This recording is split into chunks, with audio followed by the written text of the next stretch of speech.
See, clandestine and illegal nuclear activities are in keeping with Pakistan's history that is centered around decades of smuggling, export control violations, secret partnership, AQ Khan network, and further proliferation.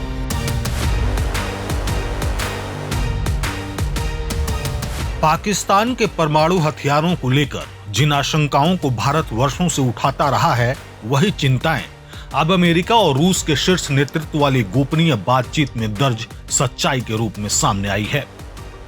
रूस के राष्ट्रपति Vladimir Putin और America के तत्कालीन राष्ट्रपति George W Bush के बीच हुई बातचीत के शब्दशः ट्रांसक्रिप्ट्स इस हफ्ते सार्वजनिक किए गए हैं। ये दस्तावेज नेशनल सिक्योरिटी आर्काइव द्वारा फ्रीडम ऑफ इंफॉर्मेशन एक्ट के तहत दायर मुकदमे के बाद जारी किए गए। इनमें 2001 से 2008 के बीच हुई बैठकों और फोन कॉल्स का विवरण मौजूद है, जिनमें पाकिस्तान के परमाणु हथियारों, उनकी सुरक्षा और परमाणु प्रसार के खतरे को लेकर गहरी चिंता झलकती है। 16 जून 2001 को स्लोवेनिया के बद्रो कैसल में हुई पहली आमने सामने की मुलाकात में ही पुतिन ने पाकिस्तान को लेकर बेहद सख्त और स्पष्ट शब्दों का इस्तेमाल किया था। पुतिन ने बुश से कहा था, मुझे पाकिस्तान की चिंता है। यह सिर्फ परमाणु हथियारों के साथ एक सैन्य जुंटा है, यह कोई लोकतंत्र नहीं है। फिर भी पश्चिम इसकी आलोचना नहीं करता, इस पर बात होनी चाहिए। पुतिन ने सवाल उठाया कि बिना लोकतांत्रिक व्यवस्था वाले इस देश के हाथ में परमाणु हथियार होना पश्चिमी देशों को क्यों नहीं डराता।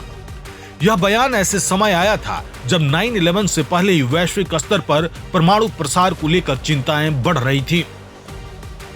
सितंबर 2005 में व्हाइट हाउस के ओवल ऑफिस में हुई बैठक के दौरान सीधे ईरान के परमाणु कार्यक्रम और उसमें पाकिस्तान की संभावित भूमिका पर भी बात हुई। पुतिन ने कहा, यह साफ नहीं है कि ईरान के लैब्स के पास क्या है। पाकिस्तान के साथ सहयोग अब भी मौजूद है। इस पर बुश ने जवाब दिया, मैंने मुशर्रफ से इस पर बात की है। हमने कहा कि ईरान और उत्तर कोरिया को ट्रांसफर को लेकर हम चिंतित हैं। AQ खान को जेल और हाउस अरेस्ट में रखा गया है, लेकिन हमें पूरी सच्चाई नहीं बताई जा रही। बातचीत में पुतिन ने यह भी कहा, सेंट्रीफ्यूज में पाकिस्तानी मूल का यूरेनियम मिला है, जिस पर बुश ने माना, हाँ वही जिसे ईरान ने IAEA से छुपाया था, यह नियमों का उल्लंघन है। इस पर पुतिन का जवाब था, यह पाकिस्तानी मूल का है।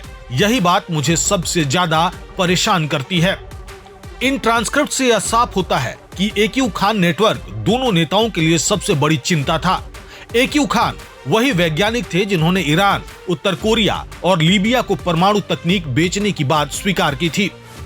एक बातचीत में बुश ने यहां तक कहा था कि हमें ऐसे धार्मिक कट्टरपंथी नहीं चाहिए जिनके हाथ में परमाणु हथियार हों। 9/11 के बाद बुश और पुतिन के बीच एक तरह की फॉक्सहोल कामरेडेरियन भी देखने को मिली। बुश ने पुतिन को ऐसा साथी बताया था जिसे वह युद्ध के खंदक में अपने साथ रखना चाहेंगे। पुतिन की आशंकाएं लगभग वैसी ही हैं जैसे भारत वर्षों से उठाता रहा है। भारत लगातार यह कहता रहा है कि पाकिस्तान का परमाणु कार्यक्रम गोपनीय, अस्थिर और गैर जिम्मेदाराना रहा है।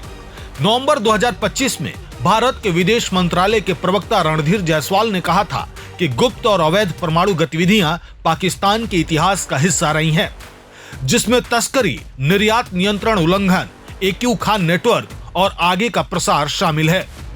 मई में हुए संघर्ष के बाद रक्षा मंत्री राजनाथ सिंह ने भी पाकिस्तान को गैर जिम्मेदार और दुष्ट राष्ट्र बताते हुए उसके परमाणु हथियारों को IAEA की निगरानी में रखने की मांग की थी। पुतिन और बुश की बातचीत के ये गोपनीय ट्रांसक्रिप्ट सिर्फ ऐतिहासिक दस्तावेज नहीं है, बल्कि एक वैश्विक चेतावनी है कि लोकतंत्र, पारदर्शिता और जवाबदेही के बिना परमाणु हथियार सबसे बड़ा खतरा बन जाते हैं। जिस पाकिस्तान को पश्चिम लंबे समय तक नजरअंदाज करता रहा, उसी को लेकर अब अंतर्राष्ट्रीय स्तर पर गंभीर सवाल खड़े हो रहे हैं। और असली सवाल यह नहीं है कि पुतिन ने चेताया था या नहीं, सवाल यह है कि उस चेतावनी को गंभीरता से कब लिया जाएगा।